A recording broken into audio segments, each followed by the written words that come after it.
दोस्तों good morning. मैं आपका दोस्त Inder Singh Chauhan. IAS academy channel में आपका हार्दिक स्वागत है। और चैनल को ज़्यादा से ज़्यादा लाइक करें, सब्सक्राइबर करें। और दोस्त हम बात करें BSTC की, तो BSTC क्लास चल रही थी, शुरू की थी। उसमें हमने सबसे पहले राजस्थान का सिलेबस चल रहा था। उस राजस्थान सिलेबस में हमने बात की थी, जो राजस्थान की स्थिति और विस्तार के बारे में बात की थी।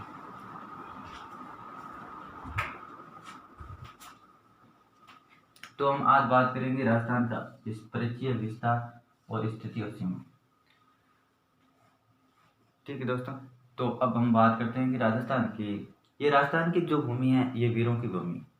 और राजस्थान को अलग अलग कालांतर में अलग अलग नाम से पुकारा जाता था, और उनके बारे में बात करते हैं। देखो, राजस्थान को पहले, ये राजस्थान की स्थिति है, ये भारत में,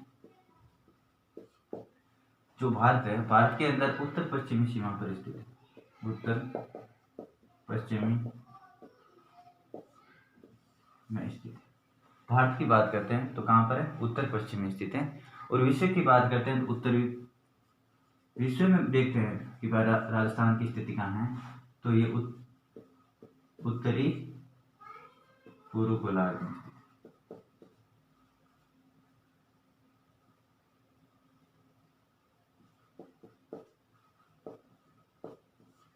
ठीक है दोस्तों, तो अब हम राजस्थान के जो नाम है, कालांतर में उसको अलग अलग नामों से पहचानते थे, उसके बारे में बात करते हैं। तो उसको एक नाम था मरुकांतार,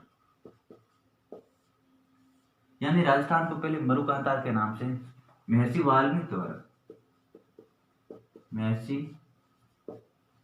वाल्मीकि द्वारा राजस्थान के भूभाग को मरुकांतार के नाम से पुकारते थे।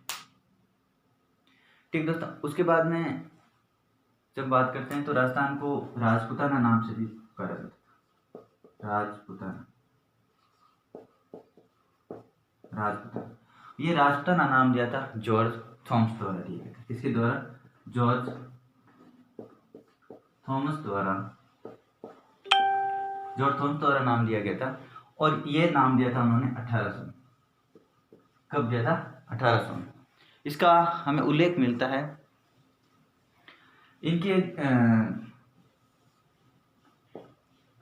पुस्तक है, विलियम फ्रैंकलिन की पुस्तक है। विलियम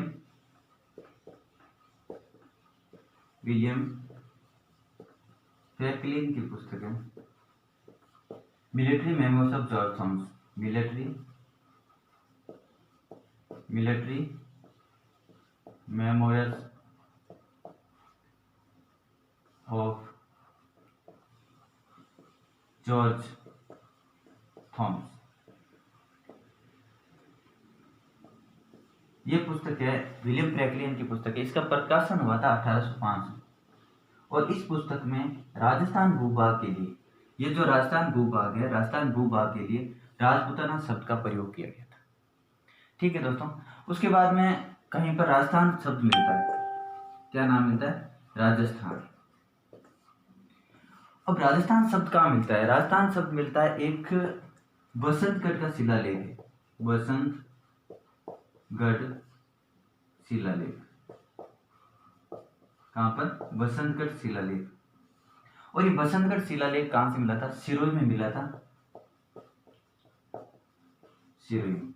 और इसका उत्खनन हुआ 682 विक्रम संवत। ठीक है दोस्तों, तो यहाँ पर जो राजस्थान का ये राजस्थान शब्द मिलता है, तो इसमें ऐसा लिखा हुआ है राजस्थानी या द्वितीय। ये शब्द मिलता है राजस्थानी या द्वितीय। दोस्तों, वैसे वाल्मीकि द्वारा उसको मरुकांतार, राजस्थान के भूभाग के लिए मरुकांतार शब्द का प्रयोग किया गया था। और राजपूताना शब्द जॉर्ज थॉमस द्वारा प्रयोग किया गया था, जो विलियम फ्रैंकलिन की पुस्तक है military memos of George Thomas. इसका प्रकाशन 1805 में हुआ था। और राजस्थान शब्द मिला था बसंतगढ़ शिलालेख सिरोही में 682 विक्रम संवत में। उसमें वह मिला था राजस्थानी या द्वितीय। ठीक है दोस्तों, ये आप ध्यान रखना। उसके बाद में ये आप अच्छे से याद करना, साथ साथ में याद करते रहना। उसके बाद में इसका नाम मिलता है राजस्थान या रजवाड़ा। राजस्थान या रजवाड़ा या राय था। ठीक है दोस्तों, जो ये नाम दिया था ये कर्नल जेम्स टोड द्वारा दिया गया था। किसके द्वारा? कर्नल जेम्स टोड द्वारा। कर्नल जेम्स टोड द्वारा ये नाम दिया गया था। तो दोस्तों कर्नल जेम्स टोड द्वारा इनका नाम, इस नाम का उल्लेख मिलता है वो कहाँ मिलता है? जैसे राजस्थान, राय, रजवाड़ा या राय था ना, शब्द का उल्लेख मिलता है वो इसकी कर्नल जेम्स टोड की एक पुस्तक है, एनालस प्लस एंड, इनकी एक पुस्तक है, बुक है, उसका नाम एनालस एंड एंटिक्विटीज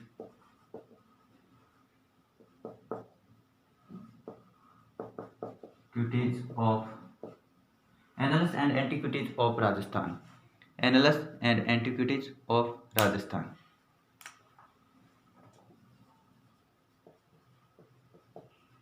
ये पुस्तक का नाम है। ठीक है दोस्तों, एनालस एंड एंटिक्विटीज ऑफ राजस्थान। जो इसका प्रकाशन हुआ था वो 1829 में हुआ था। कब हुआ था? 1829 में प्रकाशन हुआ था। और इस पुस्तक का एक अन्य नाम, इसी पुस्तक का एक अन्य नाम है, वो क्या है आपको ध्यान रखना है। पूछ लिया जाता सीधा कि राजस्थान या रजवाड़ा या राय था ना शब्द का उल्लेख कहाँ मिलता है, तो इसका ये पुस्तक है एनालस एंड एंटिक्विटीज ऑफ राजस्थान, जिसका प्रकाशन 1829 में हुआ था। इसी में इनका कर्नल जेम्स टोड द्वारा ये नाम का प्रयोग किया गया था। और एक इसका अन्य नाम है central and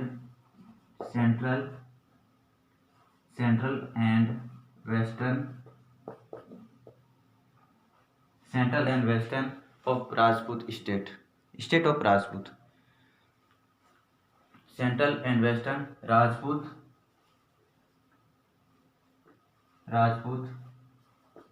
state of India, इस पुस्तक का एक अन्य नाम है। ठीक दोस्तों, ये आप ध्यान रखना कि जो राय था ना या रजवाड़ा या राजस्थान शब्द का प्रयोग कर्नल जेम्स टोड द्वारा किया गया था, उसकी पुस्तक एनालस एंड एंटिक्विटीज ऑफ राजस्थान 1829 में इसका प्रकाशन हुआ था। एक अन्य नाम था central and western Rajput state of India. ठीक है दोस्तों, उसके बाद में हम देख लो जो राजस्थान का जो औपचारिक रूप से जो हमारा संविधान लागू हुआ था 26 जनवरी 1950 को, उस दिन हम राजस्थान का नाम अधिकृत नाम मिल गया था राजस्थान। कब मिल गया था? 26 जनवरी 1950 को। ठीक है दोस्तों, इस दिन हमारा संविधान लागू हुआ था और संविधान के दिन हम राजस्थान का नाम औपचारिक रूप से राजस्थान नाम मिल गया था। तो दोस्तों इसमें देखते हैं तो इस समय क्या राजस्थान के जो अजमेर जिला था शामिल नहीं था। कौन सा? अजमेर। ये अजमेर जब शामिल हुआ था, वो पहले अजमेर ये चीफ कमिश्नर क्षेत्र था और यहाँ पर राजस्थान का एकमात्र मुख्यमंत्री बना था हीरूभाऊ उपाध्याय। उसके बाद में आप देख लेते हैं कौन? हरिभाऊ उपाध्याय। ठीक दोस्तों, अजमेर का एकमात्र मुख्यमंत्री बना था वो था हरिभाऊ उपाध्याय। और अजमेर का जब शामिल हुआ था तो अजमेर शामिल हुआ था 1 नवंबर 1956 को, जब राजस्थान का एकीकरण कंप्लीट हो गया था 1 नवंबर 1956 को। उस समय राजस्थान में ये अजमेर 26वां जिला बना था, 26वां जिला बना था। और राजस्थान का जो वर्तमान में है राजस्थान की स्थिति, वो राजस्थान के 33 जिले बाद में बने थे, 26 जिले उस समय थे जब 1 नवंबर 1956 का राजस्थान के एकीकरण कंप्लीट हुआ था उस समय दोस्तों। तो बात हम कर रहे थे कि राजस्थान को ये संविधान लागू हुआ था, उस समय राजस्थान को औपचारिक रूप से ये नाम मिल गया था, अधिकृत रूप से, औपचारिक रूप से अधिकृत। ठीक है दोस्तों, तो उसके बाद में क्या है कि जब राजस्थान का एकीकरण हुआ था, तो ये बात आपको ध्यान रखना कि राजस्थान का एकीकरण कंप्लीट हो गया था 7 चरणों में हुआ था। कितने चरणों में? 7 चरणों में। ठीक है दोस्तों, कितने चरणों में? 7 चरणों में। तो राजस्थान के एकीकरण 7 चरणों में थे और राजस्थान के 7 चरण जो कंप्लीट हुए थे, तो उस समय क्या जब प्रथम चरण बनना था उससे पहले राजस्थान की स्थिति क्या थी, तो वैसे हम राजस्थान के एकीकरण पढ़ेंगे तो उसको हम विस्तार से पढ़ेंगे, लेकिन फिर भी अभी मैं आपको बता देता हूँ कि जब राजस्थान का एकीकरण शुरू हुआ था उस समय 19 देशी रियासतें थी, 19 देशी रियासतें 3 ठिकाने थे। ठिकानों में देखो लावा था, नीमराना था और एक कुशलगढ़ था। ठीक है दोस्तों, और एक था चीफ कमिश्नर क्षेत्र, चीफ यानी केंद्र शासित, चीफ कमिश्नर, वो था अजमेर मेरवाड़ा। कौन सा था? अजमेर मेरवाड़ा। ठीक है दोस्तों, यानी जब राजस्थान के एकीकरण हुआ था उस समय 19 रियासतें थी और 3 ठिकाने थे। 3 ठिकानों में लावा, नीमराना और कुशलगढ़ था और एक चीफ कमिश्नर क्षेत्र था अजमेर मेरवाड़ा। ठीक दोस्तों, ये ध्यान रखना आप, राजस्थान का जब अलग अलग नामों से पुकारा जाता था तो वो हमने बात की। ठीक है दोस्तों, अब हम बात करते हैं राजस्थान के जो क्षेत्रफल है उसके बारे में। राजस्थान की क्षेत्रफल के बारे में राजस्थान की तुलना की जाती है तो ये भारत में सबसे बड़ा राज्य है, यानी राजस्थान है। राजस्थान का क्षेत्रफल कितना है दोस्तों? राजस्थान का क्षेत्रफल है 3,42,239 वर्ग किलोमीटर। ठीक है दोस्तों, जो ये भारत का सबसे बड़ा राज्य, भारत का सबसे बड़ा राज्य, भारत का सबसे बड़ा राज्य। देखो दोस्तों, आपको ये लगता है बेसिक जानकारी है, लेकिन इस बेसिक जानकारी में से भी क्वेश्चन पूछा जाता है और आपको एक एक बात याद रखना, अच्छे से याद करना। राजस्थान का क्षेत्रफल पूछ लिया जाता है कभी कभी और उसमें थोड़ी बहुत जो अंक है वो बदल दिए जाते हैं और क्वेश्चन गलत हो जाता है। तो 3,42,239 वर्ग किलोमीटर। ठीक है दोस्तों, अगर ये वर्ग मील में पूछा जाए तो आपको ध्यान रखना है 1,32,139 वर्ग किलोमीटर।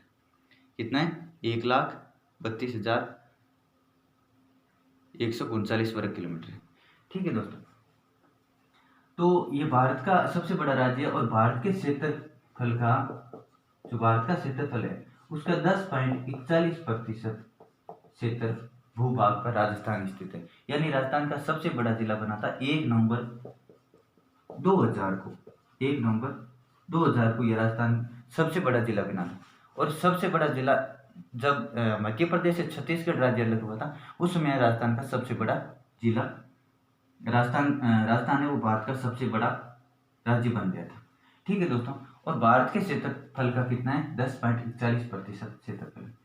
अब देखो, अगर हम ये बात करते हैं तो ये भी देखा जाता है कि राजस्थान का जो क्षेत्रफल की दृष्टि सबसे बड़ा है, लेकिन कुछ देश ऐसे, कुछ देश विश्व में कुछ देश ऐसे हैं जिनके क्षेत्रफल से ये कई गुना बड़ा है, कई गुना उनके बराबर है। तो ये भी हमें जानना जरूरी है। देखो, ये जापान और जर्मनी देश है, जापान और जर्मनी देश है। ठीक है ना, और जापान और जर्मनी के ये राजस्थान की स्थिति क्या है? बराबर है। ठीक है दोस्तों, और इजराइल की बात करते हैं, इजराइल देश है, इजराइल से तो ये 17 गुना बड़ा है। कितना? 17 गुना बड़ा है। और ब्रिटेन की बात करते हैं तो ब्रिटेन से ये 2 गुना है क्षेत्रफल की दृष्टि से। कितना है? 2 गुना है। ठीक है दोस्तों, तो ये है राजस्थान के क्षेत्रफल के बारे में बात करते हैं कि भारत का सबसे बड़ा राज्य हो गया, जापान और जर्मनी के बराबर है, इजराइल से ये 17 गुना है और ब्रिटेन से 2 गुना बड़ा है। ठीक है दोस्तों, अब बात करते हैं कि राजस्थान के अंदर राजस्थान के जिले हैं उनका भी क्षेत्रफल के बारे में कुछ बात कर लेते हैं। तो राजस्थान का सबसे बड़ा जिला कौन सा है? राजस्थान का सबसे बड़ा जिला, राजस्थान का सबसे बड़ा जिला है जैसलमेर। राजस्थान का सबसे बड़ा जिला जैसलमेर है, जिसका क्षेत्रफल कितना है? 38,401। कितना है? 38,401 वर्ग किलोमीटर। ठीक है दोस्तों, ये ध्यान रखना। जैसलमेर का तो सीधा क्वेश्चन है, सब अब नहीं पूछते हैं कि राजस्थान का सबसे बड़ा जिला कौन सा है, जैसे बीएसटीसी और एग्जाम में पूछ भी देते हैं, लेकिन फिर भी आपको ये जो उनका वर्ग क्षेत्रफल दिया हुआ है 38,401, ये आप याद रखना।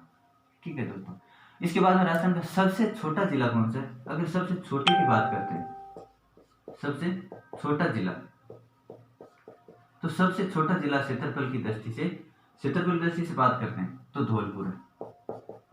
कौन सा है? धौलपुर। इसका क्षेत्रफल है 30-34 वर्ग किलोमीटर। ठीक है दोस्तों, कितना है? 30-34 वर्ग किलोमीटर। अब दोस्तों ये तो हो गए सबसे। अब कुछ ऐसे क्वेश्चन पूछ लेते हैं कि राजस्थान के सबसे बड़े जिले कौन कौन से हैं। सबसे बड़े जिले क्षेत्रफल की दृष्टि से, किसकी दृष्टि से? क्षेत्रफल की दृष्टि से सबसे बड़े जिले कौन कौन से? जैसे एक तो जैसलमेर है, सबसे बड़ा जैसलमेर।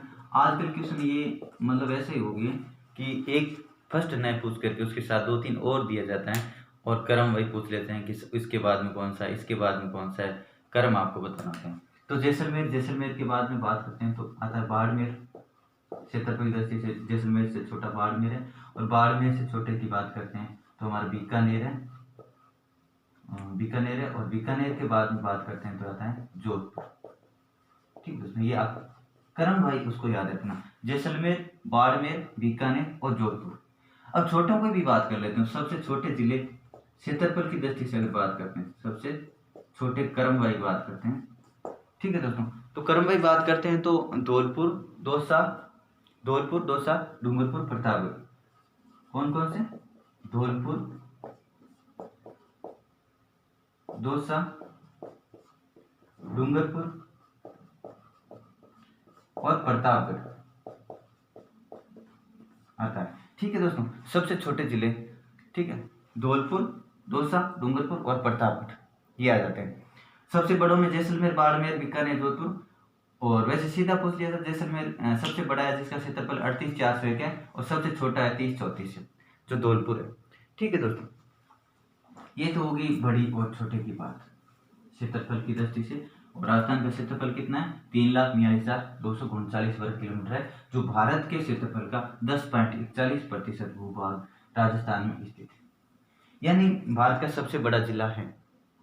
ठीक है दोस्तों, अब हम बात कर रहे थे छोटे बड़े की, और कुछ हम नगर की बात कर ले तो सबसे बड़ा नगर की बात करते हैं तो हमारा सबसे बड़ा नगर कौन सा है? जयपुर। कौन सा है? जयपुर। अब सबसे छोटे की बात करते हैं, नगर की बात करते हैं, नगर की बात करें, सबसे बड़े नगर की और छोटे नगर की बात करें तो छोटा नगर कौन सा है? बोरखेड़ा। आपको ये ध्यान होना चाहिए बोरखेड़ा कहाँ है, तो ये बोरखेड़ा 500 है, जो राजस्थान का दक्षिणतम स्थान है। ठीक है दोस्तों, एक और छोटी सी बात कर लेते हैं कि सबसे राजस्थान का सबसे उच्च स्थान कौन सा है? तो आपको ध्यान नहीं होगा, गुरु शिखर है, गुरु शिखर 1722 मीटर इनकी ऊंचाई। और सबसे निम्न स्थान की बात करते हैं, राजस्थान की सबसे निम्न स्थान की भी बात कर लेते हैं तो ये सांभर है, जो जयपुर नागौर की सीमा पर स्थित है, सांभर। ठीक है दोस्तों, ये आपको थोड़ी बेसिक जानकारी याद ध्यान रखना। और एक क्वेश्चन और बात आप लिख लेते हो, सबसे निकटतम राजस्थान के निकटतम बंदरगाह कौन सा है? निकटतम बंदरगाह क्या है? निकटतम बंदरगाह। तो निकटतम बंदरगाह कौन सा है? कांडला बंदरगाह, ये आप याद रखें। ठीक दोस्तों, तो हम बात की थी राजस्थान का सबसे बड़ा नगर जयपुर है, सबसे छोटा बोरखेड़ा है, और सबसे उच्च स्थान गुरु शिखर है 1722 मीटर है, और निम्न स्थान में सांभर आती है, और सबसे निकटतम बंदरगाह है वो कांडला बंदरगाह है।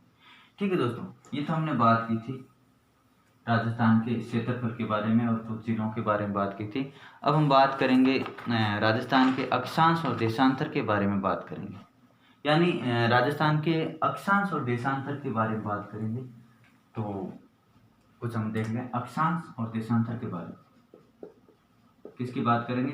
अक्षांश और देशांतर की बात करेंगे, यानी राजस्थान की स्थिति जब हम ग्लोब पढ़ते हैं, ग्लोब के अंदर अक्षांश और देशांतर दिए होते हैं, वो हम जब इंडिया का ज्योग्राफी करेंगे उसके अंदर आपको विस्तार से और बता दूंगा। लेकिन यहाँ पर हम राजस्थान के अक्षांश और देशांतर की बात कर लेते हैं। जब ग्लोब की बात करते हैं तो देखो आप एक बार आपको बता देता हूँ, ये जो ग्लोब है इसके अंदर ये जो लाइनें दी होती है, ये जो लाइनें दी होती है, ये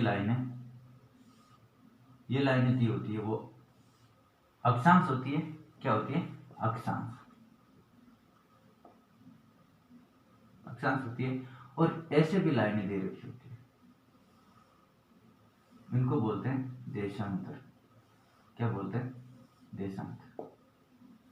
ठीक है, तो यहाँ पर जो 0 डिग्री अक्षांश है उसको बोलते हैं भूमध्य रेखा। ठीक है, और यहाँ पर 23.5 डिग्री है जो, इसको बोलते हैं कर्क रेखा। ठीक है, और इधर है वो मकर रेखा।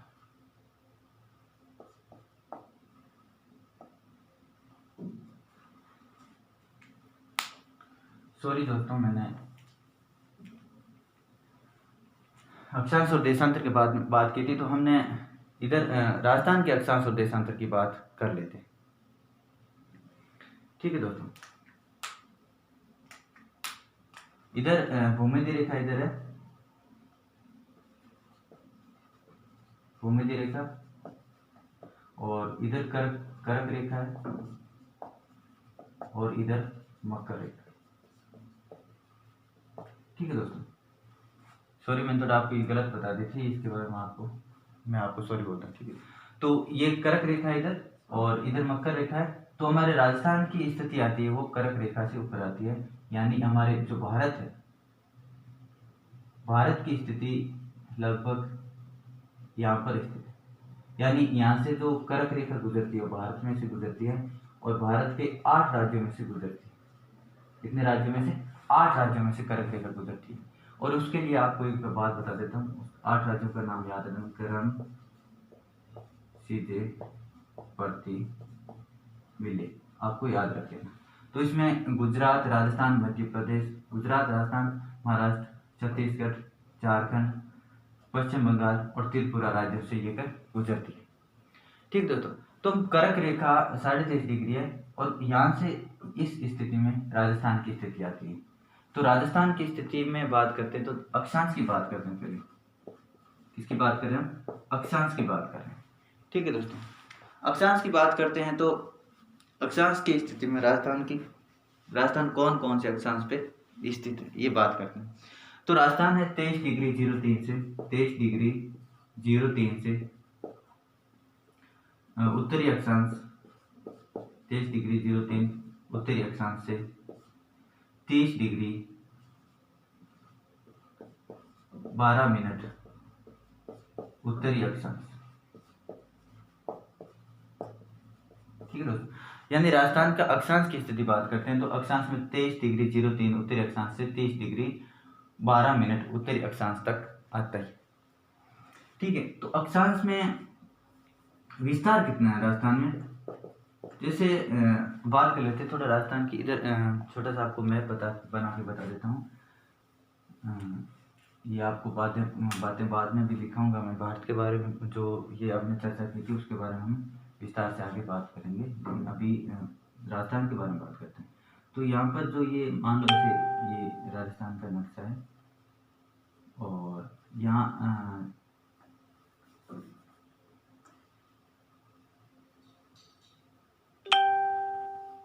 ये राजस्थान है। ठीक है, एक बार मान लेते हैं राजस्थान की नक्शा। तो ये राजस्थान की स्थिति में यहाँ पर 23 डिग्री 03 उत्तरी अक्षांश है। ठीक है ना, और इधर 30 डिग्री 12 मिनट उत्तरी अक्षांश है। ठीक है दोस्तों, तो विस्तार की बात करें 23.5 डिग्री से 30 डिग्री 12 है, तो इसको क्या करते हैं विस्तार देखते हैं। तो 30 डिग्री 12 मिनट में से 23 डिग्री 03 माइनस कर देते हैं, तो यहाँ पर जो राजस्थान के विस्तार बनते हैं 60 डिग्री 9 मिनट। यानी सीधा क्वेश्चन पूछ लेते हैं कि राजस्थान का विस्तार कितना है अक्षांश में, तो 60 डिग्री 9 मिनट। कितना है? 60 डिग्री 9 मिनट। ठीक है दोस्तों, अक्षांश की बात कर ली हमने, अब बात करते हैं देखो यह भी आपको ध्यान रखना कि अक्षांश में ये उत्तरी स्थान है, जो गंगानगर का कोंडगांव उत्तरतम स्थान है, वहाँ पर 30 डिग्री 12 मिनट है, और इधर 23.5 डिग्री है जो बांसवाड़ा का बोरखेड़ा है। ठीक है दोस्तों, अब हम बात करते हैं देशांतर की। किसकी बात करते हैं? देशांतर की बात करते हैं। देशांतर की बात करते हैं तो देशांतर के अंदर राजस्थान की स्थिति, ये देशांतर है, जो ये हमने बताया था ये देशांतर है, तो ऐसे राजस्थान का देशांतर देखा जाता है। तो यहाँ पर राजस्थान का देशांतर है तो 69 डिग्री 30 मिनट से पूर्वी देशांतर, 30 मिनट पूर्वी देशांतर से 78 डिग्री 17 मिनट पूर्वी देशांतर। ठीक है दोस्तों, पूर्वी देशांतर। तो यहाँ पर अब राजस्थान की यहाँ पर 69 डिग्री, ये जो बिंदु है ये है 69 डिग्री 30 मिनट पूर्वी देशांतर से। पूर्वी देशांतर क्यों कहते हैं, उत्तरी देशांतर क्यों कहते हैं, इसकी वजह कि जो राजस्थान भारत विश्व है, विश्व का ये जो ग्लोब है, ग्लोब के अंदर ये जो 0 डिग्री भूमध्य रेखा है, भूमध्य रेखा से उत्तर में स्थित को उत्तरी गोलार्ध कहते हैं। ये जो क्षेत्र है ये इससे ऊपर ये इसको बोलते हैं उत्तरी गोलार्ध। तो उत्तरी गोलार्ध है और इससे नीचे जो भूमध्य रेखा है उससे नीचे दक्षिणी गोलार्ध कहते हैं, दक्षिणी गोलार्ध कहते हैं। ठीक है, तो दक्षिणी गोलार्ध कहते हैं। तो भारत की स्थिति कहाँ पर है, उत्तरी गोलार्ध में। और ये जो 0 डिग्री देशांतर रेखा है, इससे जो यहाँ इस साइड में है उसको पूर्वी देशांतर कहते हैं और इधर का है पश्चिमी देशांतर। तो भारत की स्थिति यहाँ पर आती है ग्लोब में उत्तर और पूर्वी देशांतर। अगर देशांतर की बात करते हैं तो उत्तरी देशांतर आ गया, और अक्षांश की बात करते हैं तो अक्षांश के अंदर उत्तरी अक्षांश आ गया, और देशांतर की बात करते हैं तो देशांतर में ये आ गया पूर्वी देशांतर। ठीक है दोस्तों, पूर्वी देशांतर।